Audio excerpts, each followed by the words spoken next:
Aqui iniciamos um estudo panorâmico da carta de Paulo aos Romanos. Eu me perguntei, quando comecei a ensinar essa carta alguns anos atrás, em um seminário, o que estava no coração de Deus quando inspirou Paulo escrever essa carta, a escrever. A gente não tem todo o entendimento, toda a visão do propósito de Deus, mas precisamos entender um pouco do contexto do cristianismo na época. A igreja crescia, se espalhava para todo canto que havia. O Novo Testamento era embrionário, ainda começou a surgir aqui uma carta de Paulo aqui, dos evangelhos.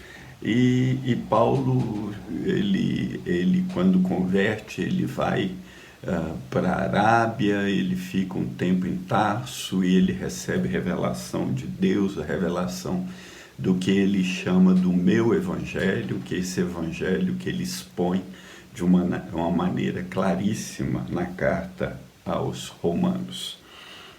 A igreja de Roma, a igreja em Roma, estava no centro do mundo na época, E Paulo, ele queria ir até Roma e compartilhar com os irmãos para que também dali eles o ajudassem no esforço missionário dele de ir à Espanha.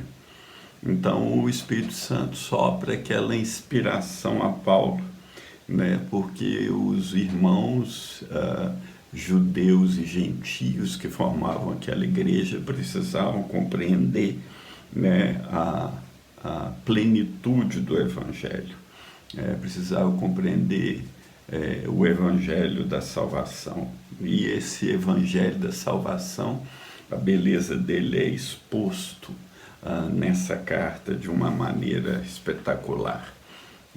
E ele diz que estava, quanto a mim, ele fala no versículo 15 do capítulo 1, estou pronto para também vos anunciar o Evangelho aos que estão em Roma, porque não me envergonho do Evangelho de Cristo, pois ele é o poder de Deus para a salvação de todo aquele que crê, primeiro do judeu e também do grego, porque nesse Evangelho se descobre a justiça de Deus de fé em fé, como está escrito, o meu justo viverá pela fé, porque do céu se manifesta a ira de Deus sobre toda impiedade e injustiça dos homens que detêm a verdade e injustiça. Então, à medida que eu comecei a ensinar essa carta, eu resolvi escrever sobre esse ensino e escrevi esse livro que eu chamei de Romanos, o Evangelho Perdido. Por que o Evangelho Perdido?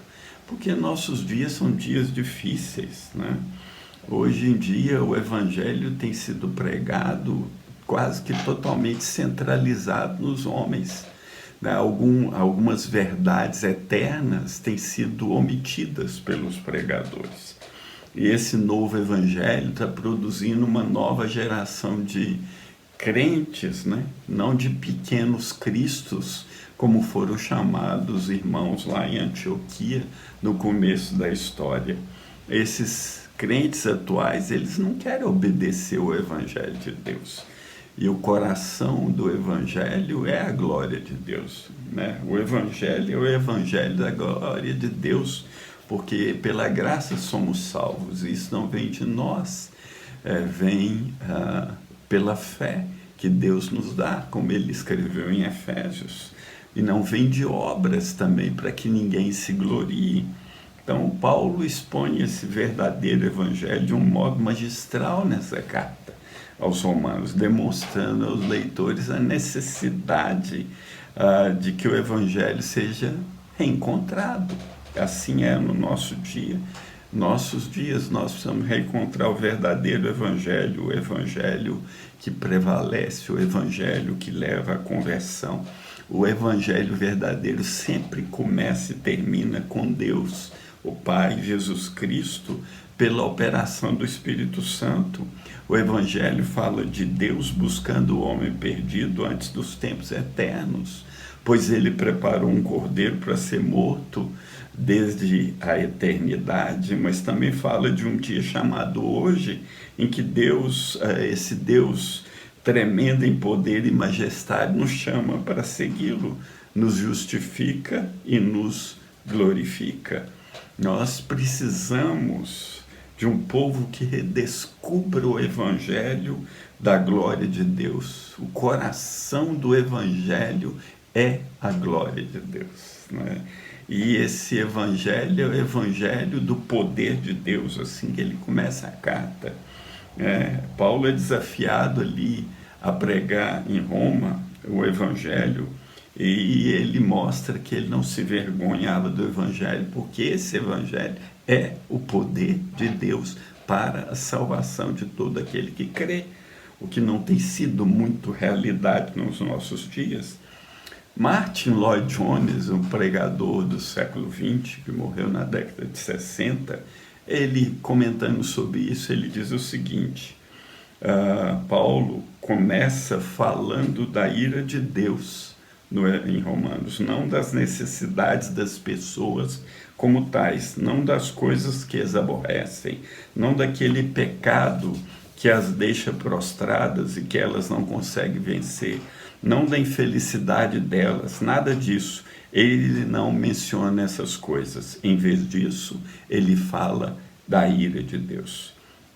Então, pregar biblicamente, a gente tem que pregar a verdadeira mensagem do Evangelho de Deus, né? E o problema é que a impiedade tá generalizada no mundo, e a impiedade, que é o oposto de piedade, que é não pôr Deus em primeiro lugar, leva o homem a um estado de rebelião tal que ele comete injustiça contra o seu próximo, e por causa dessa impiedade, dessa injustiça, a ira de Deus está sobre ele. Então o Evangelho propõe a reconciliação do homem com seu Criador, para se começar a viver uma vida piedosa e irrepreensível.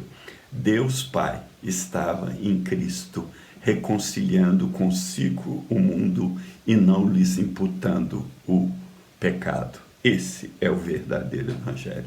Então eu tive, quando escrevi o livro O Evangelho Perdido, que você pode me solicitar aí nos comentários, eu te mando gratuitamente, me custou mais de 1 ano para escrever, foi para desafiar os leitores a estudar e aplicar os princípios desse Evangelho de Deus, o Evangelho acerca do seu Filho, o Evangelho de Jesus Cristo, e meu Evangelho, como Paulo escreveu, e nosso Evangelho para todo aquele que o prega verdadeiramente, ou conforme a verdade revelada nessa carta aos Romanos. O assunto principal da carta aos Romanos é o próprio Evangelho da salvação.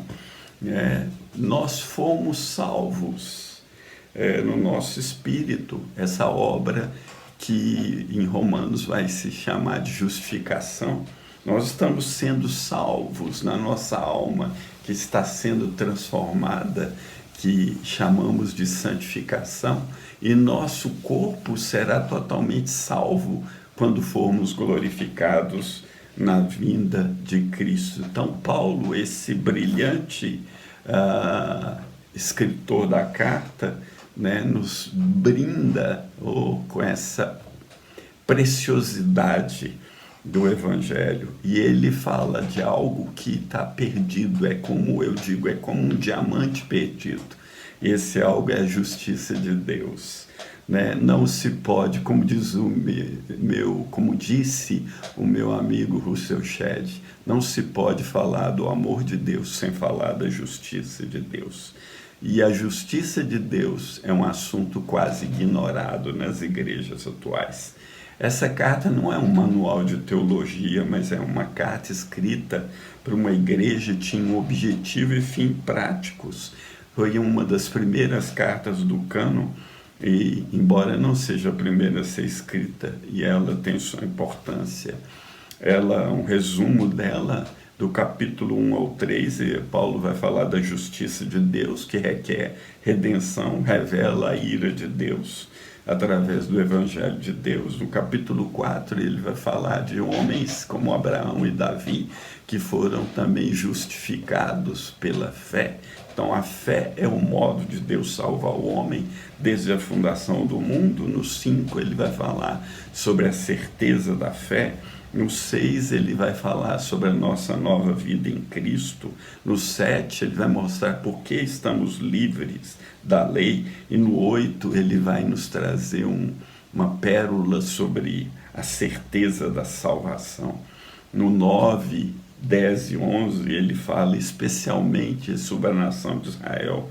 No 9, ele falando do soberano propósito de Deus. No 10, a fé salvadora. E no 11, para a glória de Deus. No 12, ele vai aplicar tudo o que ele falou até o 11, toda a doutrina sobre o comportamento cristão. No 13, a vida em dois reinos, a questão da consciência. Também no 14, liberdade e consciência. No 15, Cristo é o modelo e Paulo foi o servo. E no 16, ele fala saudações. A igreja em Roma, não de Roma, porque eles são cidadãos dos céus antes de tudo, não sabemos quem fundou. Provavelmente aqueles irmãos, talvez, que estavam no Pentecoste, porque haviam cidadãos de Roma lá também, e que voltaram com a mensagem do Evangelho. A carta aos Romanos teve alguns problemas textuais. Até o século III ela circulava só como carta até o capítulo 14. Depois eles achavam que o 15 e 16 não era parte, mas aí outros disseram que o 15 e o 16 tinham sido omitidos. O importante é que ela é uma carta íntegra e faz parte do cânon do Novo Testamento. A carta aos Romanos ela influenciou homens através da história. Aurélio Agostinho de Hipona, que foi convertido tendo uma vida dissoluta, e quando ele leu Romanos 13, que diz: andemos honestamente, não como de dia, não em glutonarias, nem em bebedeiras, nem em desonestidades, nem em dissoluções, nem em contendas e invejas. Ele se voltou de um homem mundano para Deus. Lutero, ele diz que encontrou a graça e a justiça de Deus na carta aí aos Romanos. John Bunyan, ele foi convertido ao ler a carta. John Wesley achou a certeza da salvação também ao ler Romanos. Karl Barth, que era um filósofo, ele disse não ao socialismo e sim ao reino de Deus através dessa carta. Lutero falou sobre a carta.